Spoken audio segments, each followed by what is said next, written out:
புதிய வாய்ப்புகளை வழங்கும் 3D பிரிண்டிங் தொழில்நுட்பம். 3D பிரிண்டிங் என்றால் என்ன? டிஜிட்டல் முறையில் உருவாக்கப்பட்ட டிசைன்களை ஒரு 3D பிரிண்டர் மூலமா நிஜமான பொருளா உருவாக்குற தொழில்நுட்பம் தான் 3D பிரிண்டிங். எந்த ஒரு பொருளையும் கம்ப்யூட்டர் மூலமா டிசைன் பண்ணி அதை பிரிண்ட் பண்ண முடியும். பொதுவா ஒரு பொருளை உருவாக்க 3 இல்லைன்னா 4 இயந்திரங்கள் தேவைப்படும். ஆனா இந்த 3D பிரிண்டர் மூலமா ஒரே ஒரு இயந்திரத்தை கொண்டு பலவிதமான பொருட்களை உருவாக்க முடியும். இந்த டெக்னாலஜி மேனுஃபேக்சரிங் ப்ராசஸ் ரொம்பவும் எளிமையாகுது. இந்தியாவில் வேகமா வளர்ந்து வரும் பிசினஸ் ஆப்பர்ச்சுனிட்டிஸ் பத்தின கலந்துரையாடல 3D பிரிண்டிங் தொழில்நுட்பத்தை பிரதமர் எடுத்திருந்தாரு.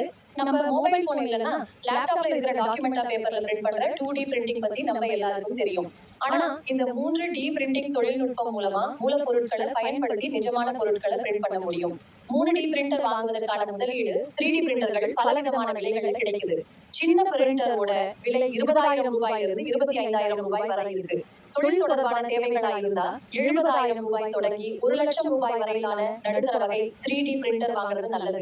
ஏன்னா இதுதான் ஹை குவாலிட்டி பொருட்களை விரைவா உருவாக்கி தரும். 3D மாடலிங் திறன்கள் மற்றும் மென்பொருள். ஒரு 3D பிரிண்டர் பயன்படுத்த அது இரு கம்ப்யூட்டர் அல்லது லேப்டாப்போட இணைக்கப்பட்டிருக்கணும். 3D மாடலிங் சாஃப்ட்வேர் உதவியோட டிசைன்கள் உருவாக்கப்படுது. இதனுடைய தரம் பிரிண்ட் செய்யப்படுற பொருளோட தரத்தை நேரடியா பாதிக்கும். பிளெண்டர் போன்ற மிகவும் பிரபலமான 3D மாடலிங் சாஃப்ட்வேர்களோட பல புதிய சாஃப்ட்வேர்களும் இப்ப கிடைக்குது. உங்களுக்கு மாடலிங் திறமை இல்லைன்னா அதுல திறமை உள்ளவரை வேலைக்கு வச்சுக்கிறது நல்லது.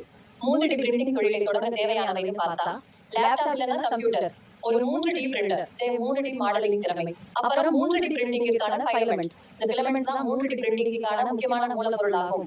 அது பல வண்ணங்கள்ல சந்தையில எளிமையா கிடைக்குது. ஒரு கிலோ ஃபிலமெண்டோட விலை 700 ரூபாயிலிருந்து 800 ரூபாய் வரை இருக்கும். ஆனா மொத்தமா வாங்கும்போது ஒரு கிலோவுக்கு 100 ரூபாயிலிருந்து 150 ரூபாய் வரை குறையும். இது உங்களோட முதலீட்டை குறைக்கும். 3D பிரிண்டிங் தொழில் உள்ள வாய்ப்புகள். இந்த தொழில்நுட்பம் மூலமா உங்களால பலவிதமான பொருட்களை உருவாக்க முடியும். அது என்னென்னு பார்த்தா குழந்தைகள் விளையாடுற பொம்மைகள், டெக்கரேட்டிவ் ஐட்டம்ஸ், கேதார்நாத் போன்ற கோவில்களுடைய மாடல்ஸ், புதுமையான நகைகள் மற்றும் அலங்கார பொருட்கள், கோப்பைகள், நினைவு சின்னங்கள், அப்புறம் மினியேச்சர்ஸ். இந்த பொருட்களுக்கான விலையை நீங்க உங்க விருப்பப்படி முடிவு பண்ணிக்கலாம். மார்க்கெட்டிங் உத்திகள். இன்ஸ்டாகிராம் போன்ற சமூக வலைதளங்கள்ல ஒரு தனி கணக்கு தொடங்கி உங்களுடைய பொருட்களுடைய போட்டோஸ் மற்றும் வீடியோஸா அப்லோட் பண்ணுங்க. உங்களுடைய படைப்புகளை மற்றவங்களுக்கு காட்டவும் ஆர்டர்களை பெறவும் ஒரு வெப்சைட் உருவாக்குங்க. கஸ்டமர்ஸோட தேவைக்கேற்ப கஸ்டமைஸ்டு ப்ராடக்ட்ஸ் கொடுக்கறது மூலமா ஒரு தனித்துவமான பிராண்டா அவங்களால உருவாக்க முடியும். ஏற்கனவே பல பேர் இன்ஸ்டாகிராம்ல இது போல பொருட்களை விற்பனை செஞ்சு 100%இருந்து 300% வரை லாபம் ஈட்டி வராங்க. இது விரைவான ரிட்டர்ன் ஆன் இன்வெஸ்ட்மெண்ட்டையும் நல்ல லாபத்தையும் உறுதி செய்யுது. நிர்வாக குறிப்புகள். ஒவ்வொரு பொருட்களோட தரத்தையும் கவனமா சரிபார்க்கணும். 3D பிரிண்டிங் தொழில்நுட்பத்தில் உள்ள புது டிசைன்ஸ் மற்றும் இனோவேஷன்ஸா கண்காணிக்கணும். ஜுவல்லரி, இன்டீரியர் டிசைனிங் போன்ற துறைகள்ல உள்ள பொருட்களை செஞ்சு எக்ஸ்பெரிமெண்ட் பண்ணுங்க. கஸ்டமர்ஸோட கருத்துக்களை வாங்கி அதுக்கு ஏற்ற மாதிரி உங்களுடைய தயாரிப்புகளை மேம்படுத்துங்க.